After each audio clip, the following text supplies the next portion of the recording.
तो जय हिंद दोस्तों, मैं रवि गुप्ता फिर स्वागत करता हूं आपके अपने YouTube channel A to Z फौजी ब्लॉग में। आज बात करेंगे जी हाँ सीआरपीएफ पैरामेडिकल स्टाफ नर्स के बारे में बात करेंगे। कैसे टेस्ट हो रहा है, क्या क्या पूछे जाएंगे। बहुत से बच्चे का कमेंट आ रहा है कि सर इस पे एक वीडियो बना दीजिए। तो चलिए वीडियो पर शुरू करने से पहले आपसे रिक्वेस्ट है कि आपने अभी तक हमारे चैनल को सब्सक्राइब नहीं किया है तो हमारे चैनल को सब्सक्राइब करके बेल वाली घंटी को प्रेस कर दे ताकि आने वाली वीडियो का नोटिफिकेशन आपको मिलता रहे। चलिए पहले बात कर लेते हैं। देखिए आपको स्टाफ नर्स का, ठीक है ना, सीआरपीएफ का है, ठीक है। हालांकि इस बारे में उतना मुझे नॉलेज नहीं है, लेकिन आप लोगों के रिक्वायर्ड पे हमने इस वीडियो को बनाने की पूरी कोशिश की है। सबसे पहले आपको बता दूं टेस्ट क्या क्या होता है, डॉक्टर आपसे क्या पूछ सकते हैं, आपसे क्या कराए जाएंगे स्टाफ नर्स के लिए। तो देखिए स्टाफ नर्स के लिए तो सबसे पहले आपको बता दूं, जब भी आप पहले इन कर लेंगे तो आपका डेब्यू वगैरह हो जाएगा, डॉक्यूमेंट वेरिफिकेशन वगैरह हो जाएगा। वहां जाने के बाद आपका जब टेस्ट होगा स्टाफ नर्स का वगैरह का, ठीक है, तो आपको पहले ही आपसे पूछे जाएंगे कि आपने कितने साल का कोर्स किया है, ठीक है ना। आपने 1 साल 2 साल 6 महीने जो भी कोर्स किया होगा, साइंस से किया है, आर्ट्स से किया है, उस हिसाब से आपकी 12th के बाद से स्टाफ नर्सिंग का कोर्स कर लेते हैं बहुत से बच्चे, तो उससे आपसे पूछे जाएंगे। किस पास आपके पास बहुत से मेडिसिन रखे जाएंगे और मेडिसिन में से आपसे बुलाए जाएंगे और आपसे पूछे जाएंगे ये मेडिसिन किस काम में आता है। अगर आपने स्टाफ नर्स के लिए अप्लाई किया है तो स्टाफ नर्स का क्या क्या काम होता है, ठीक है। तो उसी टॉपिक पर आज बात करेंगे। तो देखिए पहले 2-4 पॉइंट है वो समझ लीजिए। तो पहले तो देखिए स्टाफ नर्स का क्या काम होता है, ठीक है। तो वो तो हमेशा डॉक्टर के साथ रहती है, ठीक है ना, डॉक्टर के साथ आना जाना, ठीक है, डॉक्टर का हेल्प करना, मरीज को उठाना, ठीक है, चेकअप करना, उसका समय समय पे उसका स्वास्थ्य को जांचना, उसका रिपोर्ट बनाना, ठीक है ना। डॉक्टर के अनुसार जो भी दवा प्रिस्क्रिप्शन दिया गया है उसके द्वारा डॉक्टर के द्वारा पेशेंट को देना, ठीक है। मरीज का रिपोर्ट तैयार करना, रिपोर्ट बनाकर रखना, ठीक है। सैंपल लेना किसी भी प्रकार का, उसका चाहे ब्लड का, यूरिन का हो, मतलब जो भी है वो स्टाफ नर्स का उसका सैंपल लेना आना चाहिए। ये सिंपल सी बात है। स्टाफ नर्स के जो काम होते हैं बहुत से काम है स्टाफ नर्स का काम करते, तो सुबह से लेकर शाम तक ही उनका स्टाफ नर्स के बारे में। दूसरी बात, आपसे कुछ टूल्स रखे रहेंगे। जी हाँ, आपको सर्जरी वगैरह का जो भी डॉक्टर वगैरह का सर्जरी टूल्स होता है, ठीक है, तो आपसे पूछे जाएंगे कि ये टूल्स का क्या काम है, क्या इसका इस्तेमाल किया जाता है। तो अपने टूल्स देख लीजिएगा, एक पीडीएफ वगैरह आता है, आप जो भी है गूगल वगैरह से डाउनलोड करके उसके बारे में टूल्स के बारे में पढ़ लीजिएगा, ठीक है। हालांकि उसमें मुझे ज्यादा नॉलेज नहीं था, इसलिए मैंने छोटा मोटा जो भी इंफॉर्मेशन था आपको बता दिया कि जो पूछे जा सकते हैं संभवतः वही पूछे जाते हैं जो नॉर्मल ही पूछे जाते हैं। इतना आपका हाई फाई इंटरव्यू नहीं होता है, ठीक है, लेकिन जो डॉक्टर वगैरह है जो उसके बारे में पूछे जाएंगे, प्रेफरेंस के बारे में। तो 2-4 सवाल है, उसको देख लीजिएगा, ठीक है ना। यूट्रल साइन क्या होता है, और ठीक है ना, यूट्रल साइन में क्या क्या आता है। यूट्रल साइन में देखिए क्या क्या आता है, जैसे ब्लड प्रेशर यानी बीपी, ठीक है ना, यूट्रल साइन में आता है। पल्स रेट यूट्रल साइन में आता है।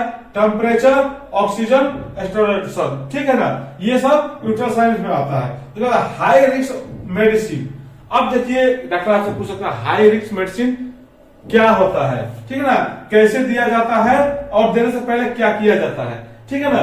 तो हाई रिस्क पहले मेडिसिन का नाम देख लीजिए, ठीक, एट्रोपाइन, इप्रीफाइन, ठीक है, एडेनोसाइन, एंटीजी, ठीक है, डोपामाइन, हेपाराइन, नोरोड और केसीएल, ठीक है। ये सब क्या है, ये आपके हाई रिस्क मेडिसिन है। कैसे दिया जाता है, देने से पहले क्या क्या किया जाता है, इसके बारे में आपको नॉलेज होना चाहिए, नॉलेज रख लीजिएगा। दूसरी बात आप देखिए इमरजेंसी ड्रग्स, आपको इमरजेंसी ड्रग्स के बारे में पता होना चाहिए कौन कौन सा होता है इमरजेंसी ड्रग्स, ठीक है ना। तो आईवी कैंसुलेशन, ठीक है, उसके बाद नीडिल। आप नीडिल कितने प्रकार के होते हैं, देखिए कितने प्रकार का होता है नीडिल, जो हम इंजेक्शन वगैरह बच्चों को देते हैं ना, या बड़े को देते हैं जिससे ब्लड निकालते हैं, जो नीडिल होता है वो कितने प्रकार का होता है, वो 7 प्रकार का मैं बता दिया आपको, ठीक है। उसका कलर कौन कौन सा होता है आप देख लीजिएगा।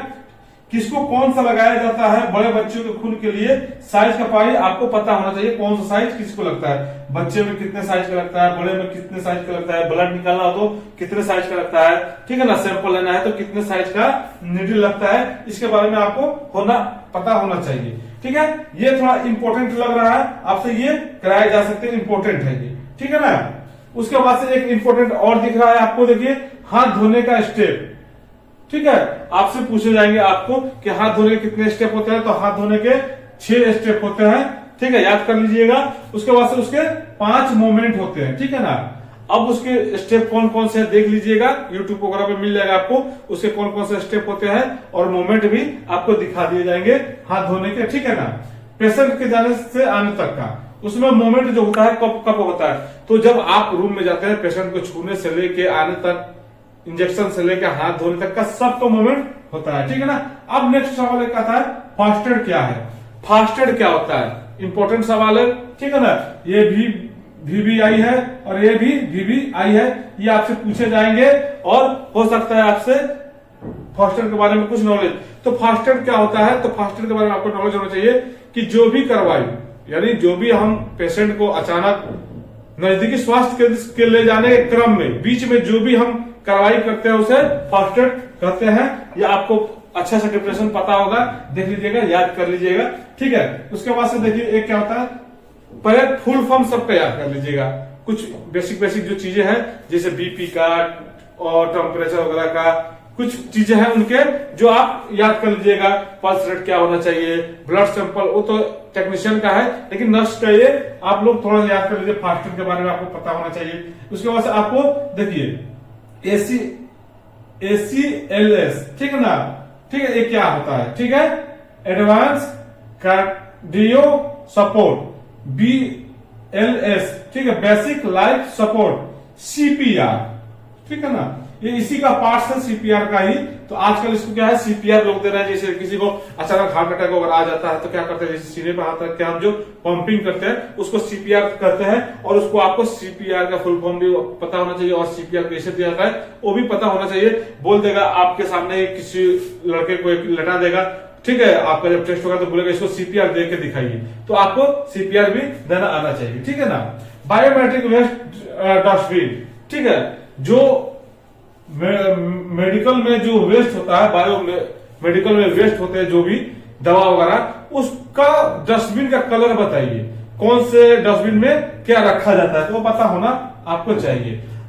हालांकि ये सब जब आप टेस्ट में जाएंगे तो नॉर्मली पूछे जाते हैं, लेकिन बहुत से बच्चे को डाउट होता है क्या पूछे जाएंगे।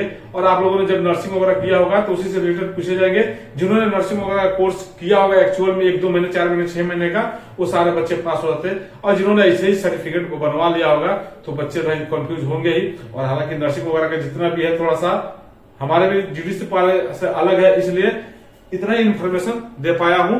और बाकी जो भी आपका, क्योंकि सेंटर से कोई अपडेट निकल के इसका नर्सिंग का नहीं आ रहा है, लेकिन जो भी बच्चे अगर आप ये वीडियो देख रहे हैं और आप लोगों ने नर्सिंग का टेस्ट दिया होगा तो क्या क्या पूछे जाते हैं, तो प्लीज उसका कमेंट कर दीजिएगा पूरा डाटा, ताकि जो भी बच्चे ये वीडियो देखे तो आपके कमेंट के माध्यम से उनको पता चल जाए कि क्या क्या पूछे जा रहे हैं और उस प्रकार से वो अपना तैयारी कर ले, ताकि उनका भी भला आपके तरह से हो जाए। बस ये एक छोटी सी जानकारी था। फिर मिलते हैं दूसरे वीडियो में, तब तक जय हिंद, वंदे मातरम।